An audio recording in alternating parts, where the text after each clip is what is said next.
Hello, everyone.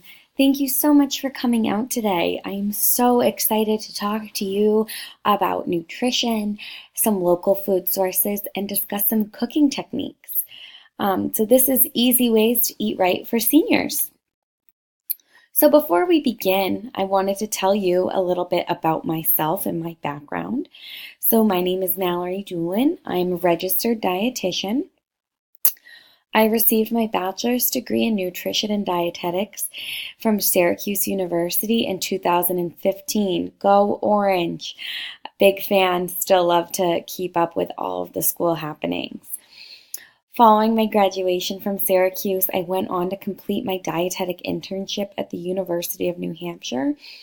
This was a 1,200-hour supervised practice program where I was able to get a variety of nutrition experiences in local hospitals, schools, and community centers. Currently, I'm working on my master's degree from the University of New England, and I'm expected to complete this in April 2019. I'm very excited. A bit about my work experience. I'm currently a registered dietitian and I'm a licensed dietitian in the state of Massachusetts.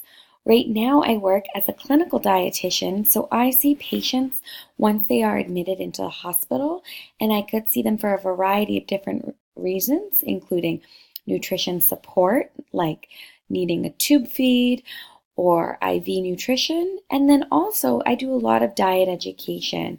So I definitely specialize in cardiac diets, diabetic diets, and any other diet that you may need to start following after a hospital admission. The dietetic internship that I discussed previously had a special focus on health promotion and disease prevention. So that's a passion of mine, and I hope that today's presentation provides you with good information on ways that you can incorporate healthy eating into your life and have a healthier lifestyle overall to prevent diseases. So a bit of an outline for today. First, we're going to talk about some nutrition tips. We're going to outline all of the nutrition related recommendations for your age group. Following that, we're going to talk about cooking for one or two. Then we'll discuss some local resources in the area that can help you with making sure you have enough food. And we'll wrap it up with some questions and answers before we get into the next part of our presentation or seminar today.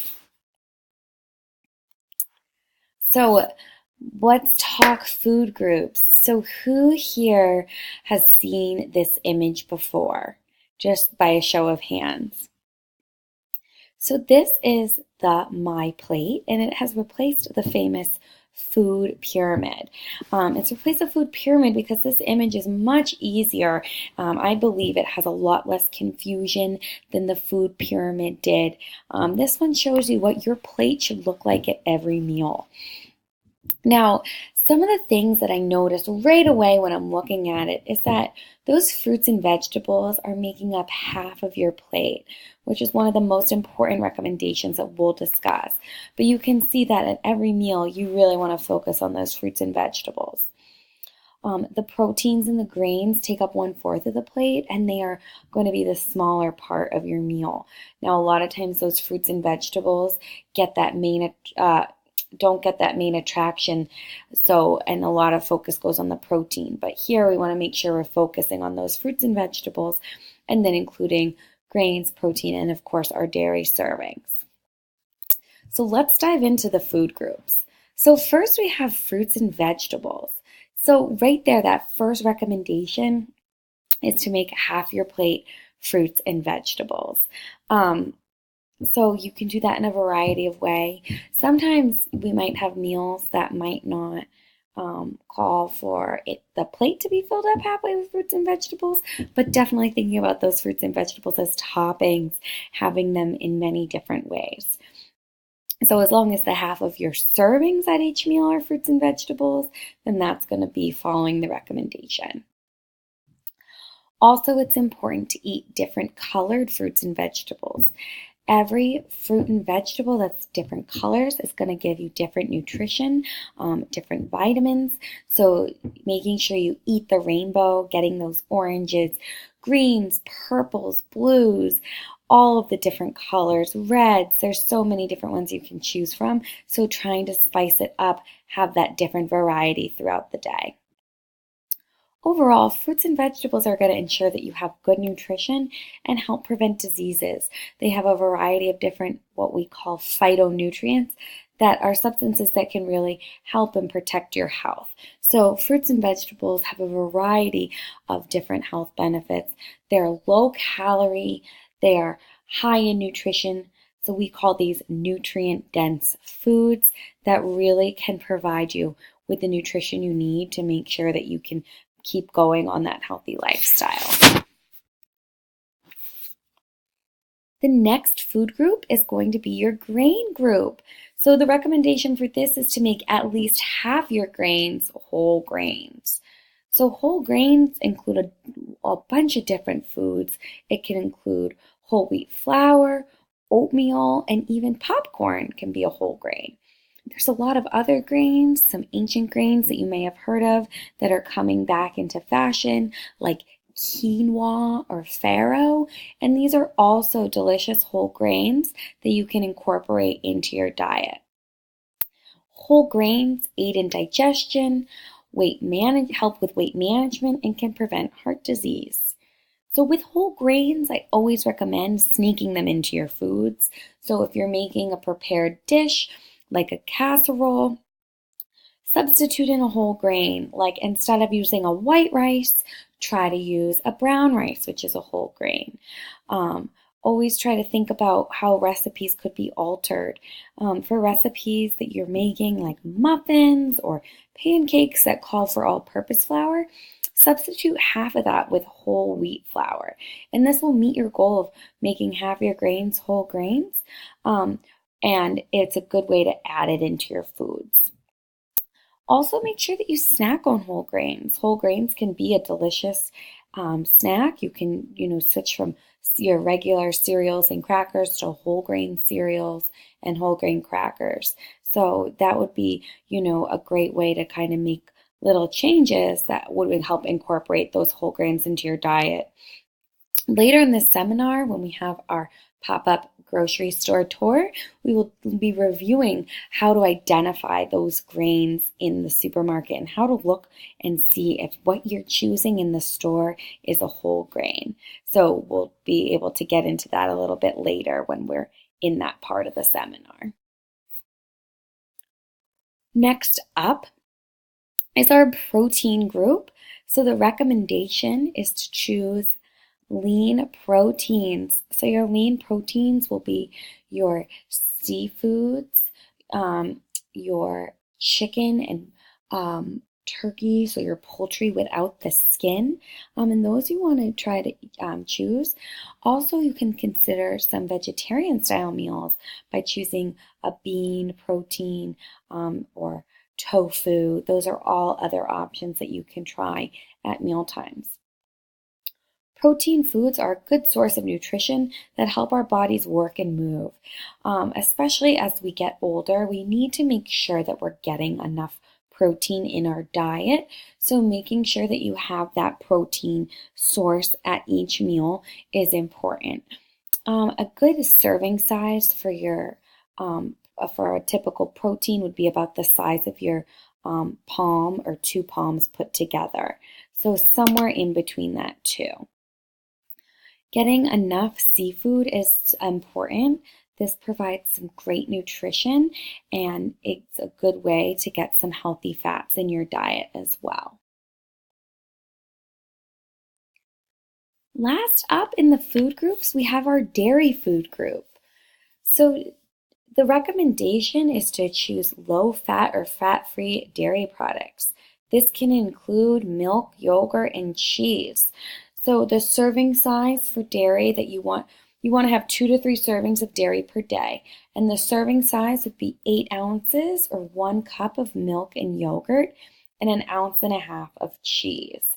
So making sure that you get those different varieties. those dairy products are going to be great for your bone health. They have nutrients such as vitamin D, phosphorus, and calcium. And these can all work together to help prevent osteoporosis.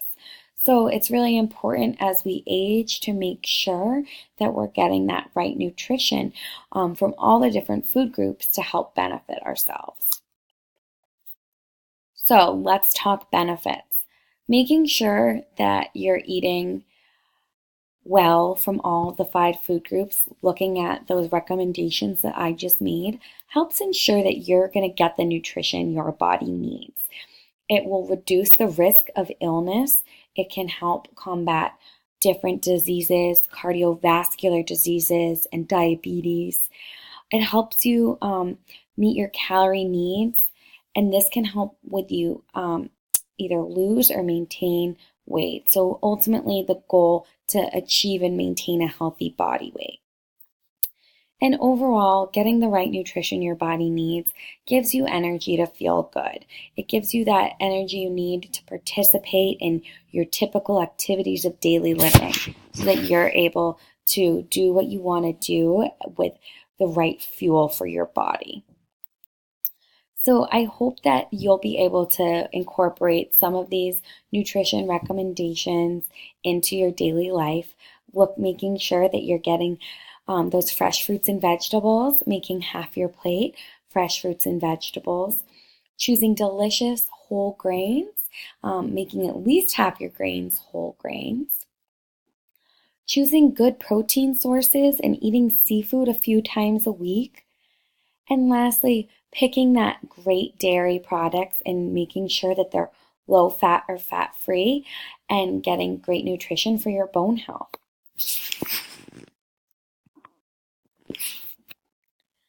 So now we're going to move on to the cooking tips for 1 or 2. So many times we have to prepare foods for 1 or 2 people, and it can be really challenging. It can be hard to figure out exactly how much food you need to get. There's lots of life changes. You may have gone from cooking for a whole family to now only cooking for 1. You may need to cook for 2. You may do all the cooking. You may provide some support for the cooking. But these are tips that are designed to help you prepare meals on a budget, with less food waste, and foods that you'll enjoy and that are healthy. So when you're cooking for 1 or 2, some suggestions include choosing recipes with only a few ingredients. There are so many recipes out there, and it's not necessary to have elaborate recipes that are challenging to make. Just a few ingredients can go a long way for a delicious meal. When you're making your food, make extra servings and save the leftovers. You can eat the leftovers throughout the week if you don't mind having similar meals throughout every day. Or you can put them in the freezer and take them out later, and then you can kind of have a bunch of different meals when you're eating out of the freezer. So get the bigger variety pack, and then have those extra ingredients, and then make those extra servings and freeze them for later. And finally, use cooking methods that you know how to do. If it's whether you need to bake, grill, or cook on the stovetop, use easy cooking methods that are familiar to you. There's no reason that you need to make these cooking methods complicated. Just find things that are helpful for you, that you know how to use, cooking tools you know how to use, and I think you'll find some great success. Some other suggestions include making breakfast for dinner. There really is no reason why you can't, have an easy, simple to prepare meal at any time of the day. I always say breakfast foods aren't just limited to just breakfast. Eat smaller meals throughout the day. You don't need to cook big meals. You don't need to have your traditional meat and potatoes at dinner time. You can have smaller meals throughout the day that meet your nutrition needs.